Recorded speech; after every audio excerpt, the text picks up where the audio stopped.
What is happening, everybody? It is almost time for another UFC slate. Weigh-ins just finished a little while ago, and now I'm about to be breaking down the slate using the data and tools we have at Stokastic.com. I've already got lineups built out here in the Sims tool, so I'll be going over the exposures I have as I break down all the fights here. Only thing I ask of you as you come in is to like the video, subscribe to the YouTube channel, and if you guys want a really good deal to make yourself some money, sign up at BetMGM using the link we have below, because when you do, the first $5 bet that you place over at BetMGM, they pay out $158 in bonus bets. This is the easiest money that you can make this weekend. It's a deal that they're doing in advance of the Super Bowl. So take advantage if you haven't already, because it's free money, guys.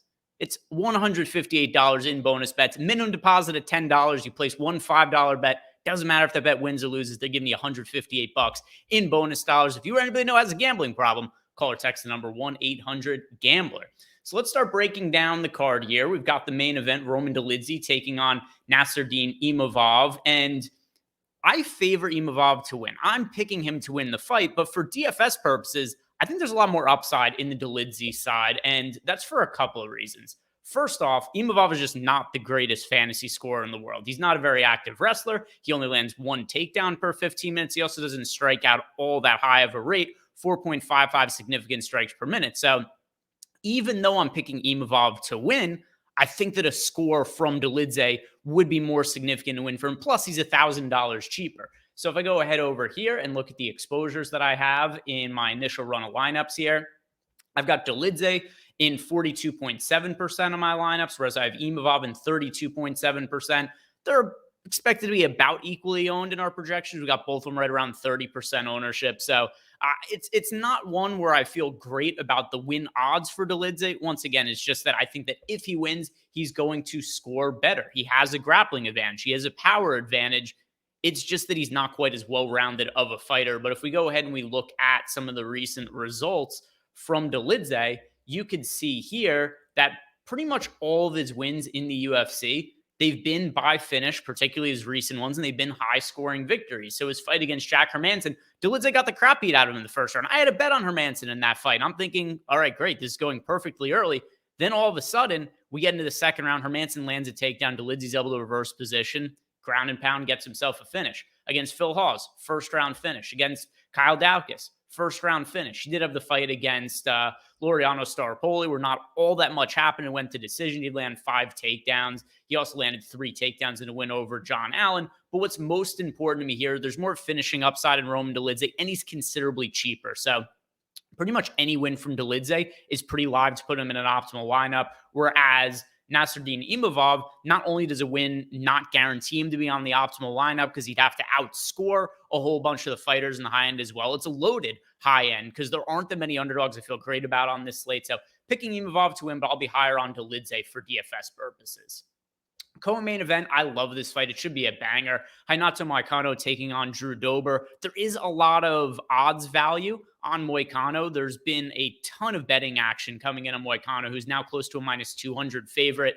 With that said, I do think the line is a little bit wide. If you guys remember for UFC 297, which ended up being a really good card for me, I ended up coming in second in the $3 on DraftKings. All the bets I posted on our Discord channel, they all won. And one of the players, I should say one of the fighters I was really high on for that card was Jimmy Flick. And it wasn't because I was super confident in Jimmy Flick winning. It was more because there was so much line value on the other side of the fight where it was, I'm trying to remember, what was the final line? I think Gordon finishes like a -230 favorite over Jimmy Flick. And I just didn't agree with the betting line. I thought it was much closer to a 50-50 fight. And that's kind of how I feel about this one as well. Whereas Renato Moicano is the more well-rounded fighter than Drew Dober, but Moicano is very chinny. We've seen him knocked out multiple times. He gets hurt in a lot of his fights. And Drew Dober, his chin is about as solid as it gets. We did see him get knocked out by Matt Frevola, but outside of that, it is nearly impossible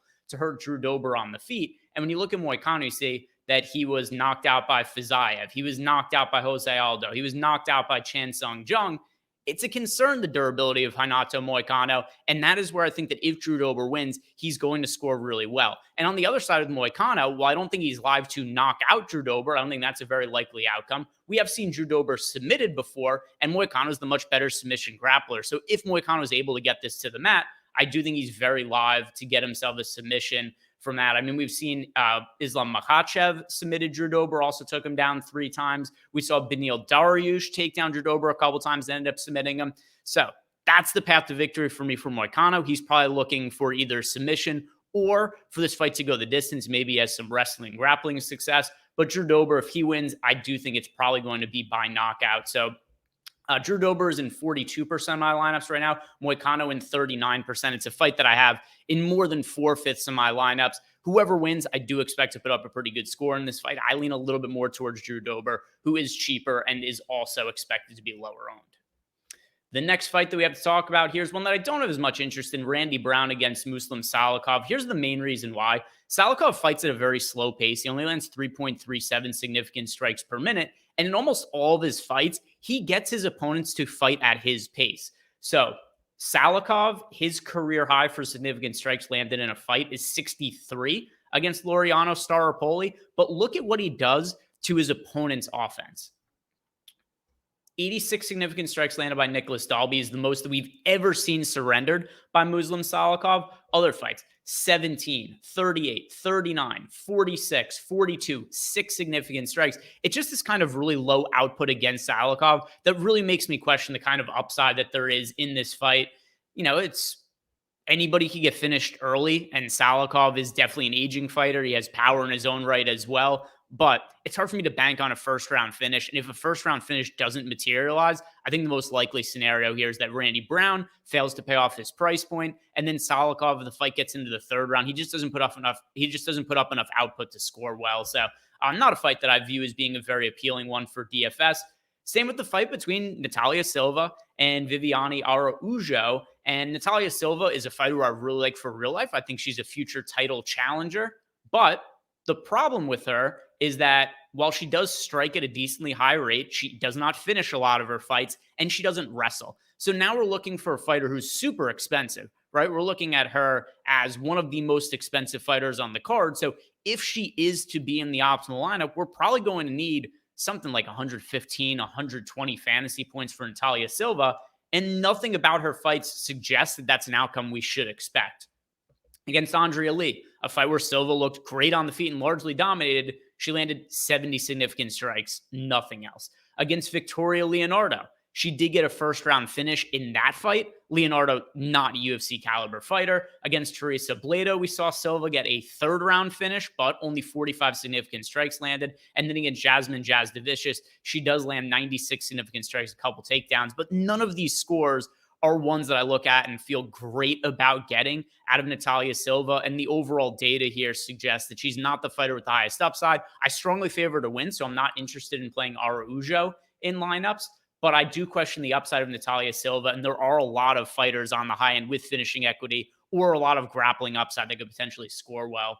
So the lineups that I have built here, I landed with Silva in 0.7% of lineups and Araújo in 0.7%. So out of my top 150 projected lineups, one of them have Silva, one of them have Araújo. It's my least favorite fight to target on the entire slate.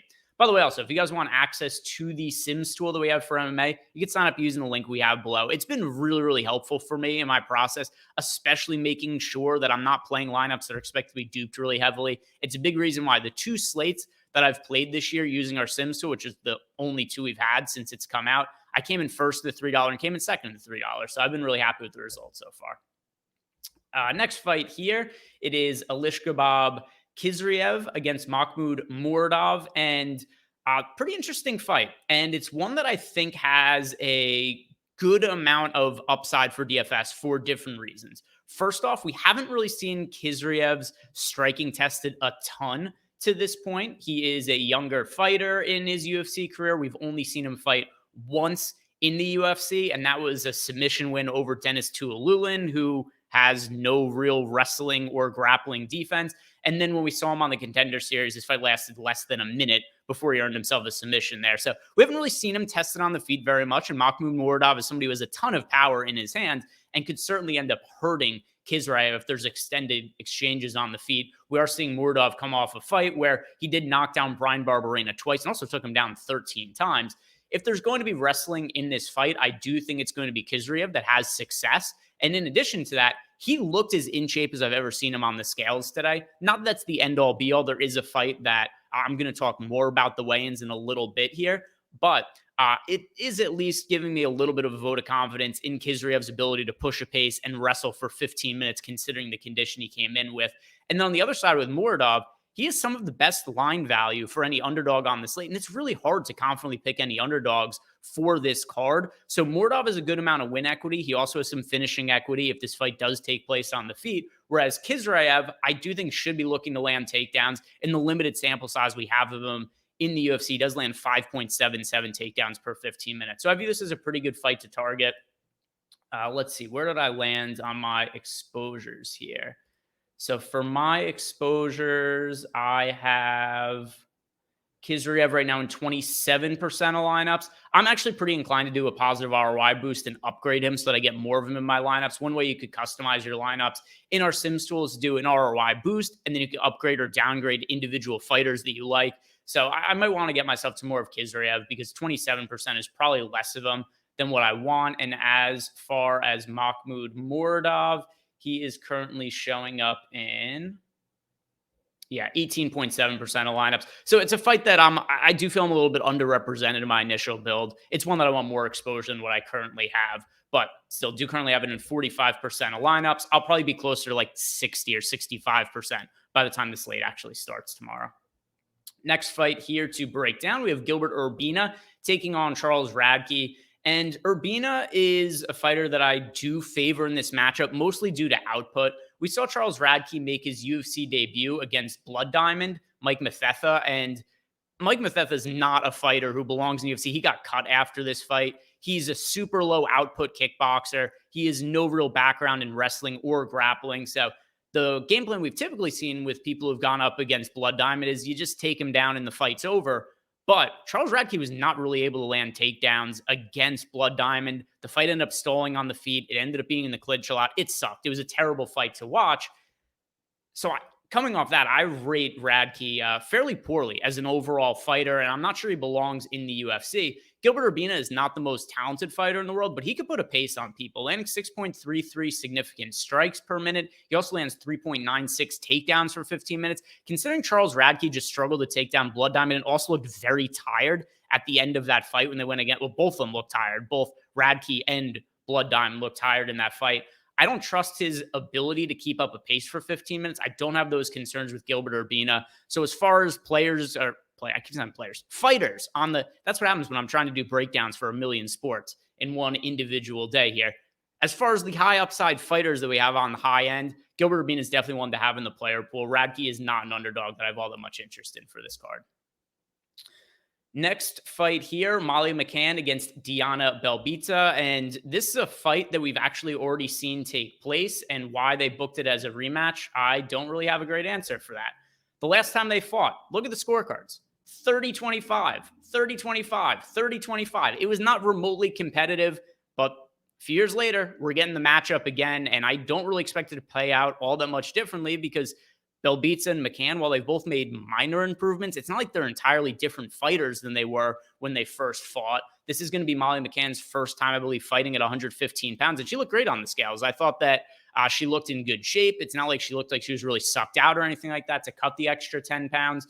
This is a good matchup for Molly McCann. We've seen it taking place before. McCann landed 113 significant strikes, 5 takedowns. She had 3.5 minutes of control time in that fight. So Molly McCann, another one on the high end that I really do like getting to for this card. And considering we've already seen this fight play out, and I don't think it's going to be all that different, Belbita is not a fighter who I really feel inclined to get exposure to.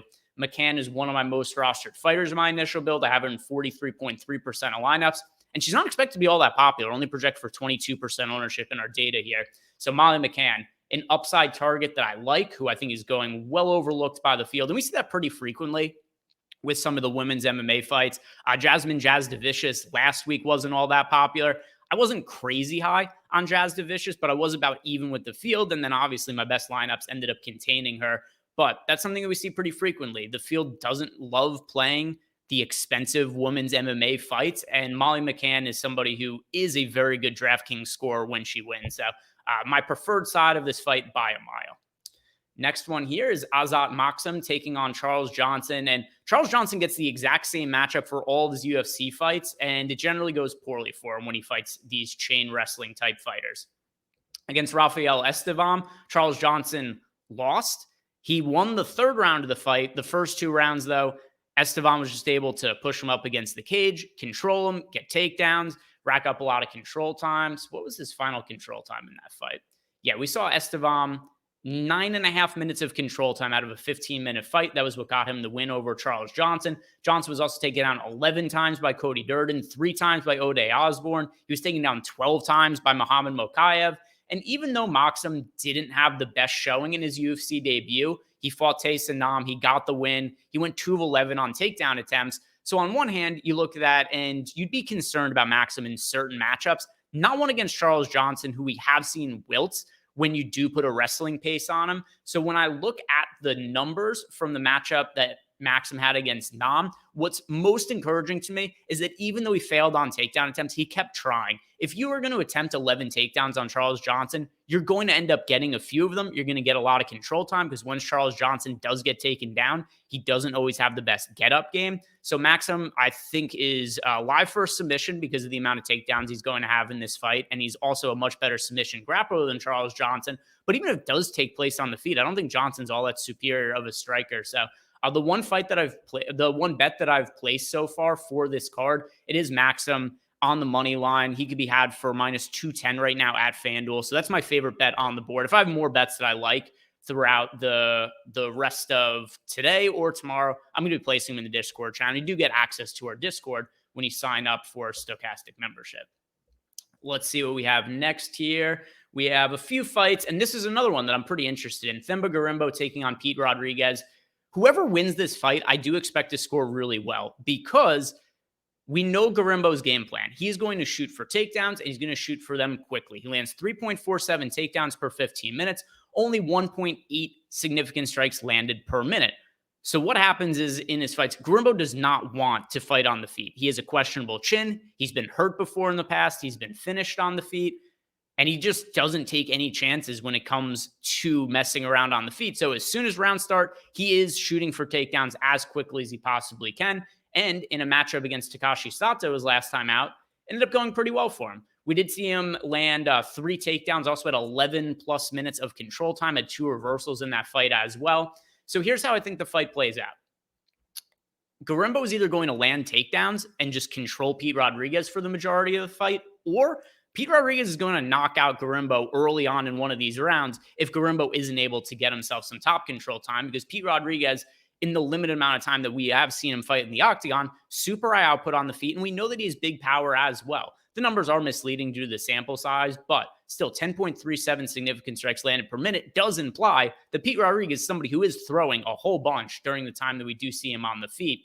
So far, we've seen him fight against Jack Della Maddalena, and he did land 25 significant strikes in about half a round against JDM. He got knocked out, but that's a brutal matchup to have in your UFC debut. And then kind of the inverse. He got the easiest matchup possible in his follow-up fight against photographer Mike Jackson. Ended up knocking him out in the first round of that fight. So big power on the Pete Rodriguez side. And this is one that I want to play both sides of. I'm overweight to each of them at the moment. We got Gorimbo in 40% of my lineups where he's projected for 31% ownership. And then as far as Pete Rodriguez goes, I currently have him in 28% of lineups, so he's projected for 21% ownership. One of the fights I like targeting the most, and Pete Rodriguez is one of my most exposed punt plays on the slate. Moving on here, a few fights left to talk about, and another one here that I don't have all that much interest in Jung-Young Lee taking on Blake Bilder. The biggest issue that I have with this fight is that it's not expected to finish inside the distance. It's minus 110 to finish under 2.5 rounds. And Lee doesn't keep a very high pace, lands 2.39 significant strikes per minute. Blake Bilder doesn't have poor output metrics, landing 4.96 significant strikes per minute, but neither of them shoot takedowns. And the other problem, too, I have with Blake Bilder is that he's coming off a fight against Kyle Nelson that was terrible. He didn't do anything. Kyle Nelson didn't do anything. So the final stats, Nelson wins by decision. He lands 59 significant strikes. Blake Bilder lands 45. So it's really hard for me to trust that Blake Bilder is going to be able to put on a big pace over the course of 15 minutes. We have seen him land 111 significant strikes against Shane Young, but Shane Young does run himself into a lot of punches. And then in the one fight that we saw in the Contender Series with Blake Bilder against Alexander Morgan, he only landed 9 significant strikes in about half a round there. So this is another fight that I have some exposure to, but it's not really a priority for me. It makes its way into some lineups just because of it being priced in the mid-range, but I currently have Builder in 14% of lineups and then Lee in 24%. And that's a number that I'm inclined to cut down on so that I'm getting less of the exposure to this fight in general. One of the least appealing fights on the slate, in my opinion. A few of them left to talk about here. 3 fights left. We have Luana Carolina taking on Julia Stolyarenko, and Carolina missed weight by 3 pounds today. And one of the reasons I waited as long as I did to record this video is I wasn't sure if this fight was going to happen or not, because Carolina missed weight by, like I said, 3 pounds. And then Stolyarenko didn't agree to the fight. She had said, I will fight Luana Carolina, but she has to lose 1 more pound. And Carolina did not look great on the scales either, which is to be expected when a fighter misses weight by 3 pounds. And I did think it was partially strategic by Carolina because there's really only one path to victory for Stolyarenko.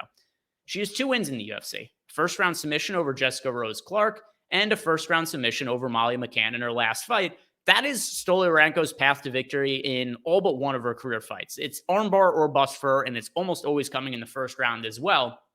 So Stolyarenko is going to look to wrestle, and I think what Carolina did there was she said, hey, I want to be a little bit more sturdy for my takedown defense, and I think she strategically was trying to miss weight for the fight, and then Stolyarenko not accepting the fight at first did make her get back on the scales, made her force herself to cut more weight, which I think is going to be an issue for Carolina. And overall, I think that this is a fight where Stolyarenko is probably going, if she wins, she's going to score very well, probably with either a first or second round submission. But if she isn't able to land the submission, she's live to get knocked out herself. Because if you look at Stolyarenko's losses now, she got KO'd by Chelsea Chandler. She did have a decision loss to Alexis Davis, submitted by Julia Avila, and then also decision losses to Yana Santos, as well as Leah Letson on her record. But we have seen her in about half of her losses. She does end up getting finished in them. So Stolyarenko, in most of her fights, she either finishes her opponent in the early going or she doesn't and she gets finished in the later stages. So good fight to target. Because of how poor Luana Carolina looked on the scales, I do lean more towards the Stolyarenko side. Let's see, what is my current exposure? Yeah, I do have her in 32.7% of lineups, whereas Luana Carolina only making herself into 4% of my lineups right now. I'm probably going to get a little bit more of Carolina by the time tomorrow rolls around, but my definite preferred side of the fight is Stolyarenko, who does have more high upside because her path to victory is typically early finishes. A couple more fights to talk about. The next one is Landon Quinones against Markel Medeiros, and this is a fight that's really hard to know what to make of because of the limited data that we have on each of these fighters. I was fairly impressed with Landon Quinones in his UFC debut. He took on Nasrat Haqparast, which is a very, very big ask for your UFC debut. And while he did lose, and let's see, what were the scorecards for that fight? He lost 30-27, 30-27, 30-27 on all 3 judges' scorecards. Look at the pace he was able to keep up. We saw Quinones land 148 significant strikes, 152 strikes in total. Not a lot of fighters are going to be able to keep up with that kind of pace on the feet. Whereas if you look at the numbers that we have here on the Medeiros side, Medeiros, the only time that we've seen him was on the Contender Series, and he got a first-round finish where he ended up landing 24 strikes in that fight. So just because we've seen a little bit more out of Quinones, and we've seen him fight better competition in Nasrat Haqparast and look fairly decent in that matchup as well, I'm going to pick Quinones to win. And it's one that warrants some exposure to on both sides, but not going to be a really high priority fight for me to target personally. And the final fight on the card, we've got, well, actually the first fight, but final one for me to talk about, Thomas Peterson taking on Jamal Pogues. It's a heavyweight matchup. Pogues isn't a heavyweight. He really should be a light heavyweight, but he's not in shape and he doesn't like cutting weight, so he's fighting at heavyweight. And Thomas Peterson looked terrible on the scales. So we have 2 guys here, Jamal Pogues, who has not come into his last couple of fights in shape, not looking in shape on the scales today either. And Thomas Peterson appeared to have no muscle tone on the scales today either. It's a heavyweight fight, so I do think we need to have some exposure to it just because of the volatility of heavyweight MMA. Thomas Peterson is going to my preferred side of the fight because I'm confident that he's going to look to wrestle in this fight. Jamal Pogues, as a light heavyweight, was somebody looked to wrestle. As a heavyweight, he has not looked to wrestle thus far. And what we have seen out of Peterson, he does land 7.34 takedowns per 15 minutes. So it's likely going to be a very sloppy heavyweight fight to open up the card, but oftentimes those do end up scoring well. So Unfortunately, it's one that we're kind of forced to get some exposure to because of the potential upside, but it's not a fight that I'm looking forward to watching. I think it could be really messy, really sloppy. If it gets into the third round, God help us all, because it is going to be an absolute mess with neither of them having any cardio left. That is going to do it for me, guys. Thank you very much for watching. If you haven't done yet, like the video, subscribe to the YouTube channel. If you want to sign up for the MMA Sims pack, we have it at stokastic.com. Use the link that we have below. Like I said, it has really helped me in my process. You could build lineups in the contest generator that we have in here. Then you could simulate them, and then you can make any alterations to those lineups using our ROI boost. If you have any questions, hit me up below in the comment section, or if you're a Stokastic sub, I'm going to be in the Discord channel tomorrow leading up to the fight. So good luck this weekend, guys, and see you back here next week.